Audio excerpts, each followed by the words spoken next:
Sa gitna ng matinding pagsubok, tumakas si Elias, isang propeta ng Diyos, patungong bundok ng Sinai. Pagod at nalulumbay, hiniling niyang kunin na lamang ang kaniyang buhay dahil sa takot at pangungulila. Ngunit pinakain siya ng isang anghel ng Diyos at pinalakas para sa mahaba niyang paglalakbay.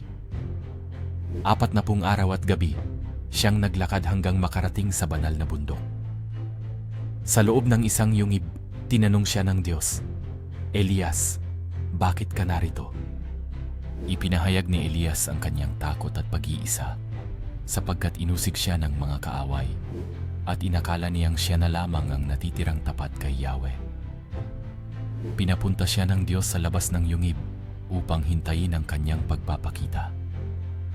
Dumaan ang malakas na hangin, lindol at apoy, ngunit ang Diyos ay hindi naroon sa mga ito. Sa huli, narinig ni Elias ang banayad na tinig, "Naroon ang Diyos."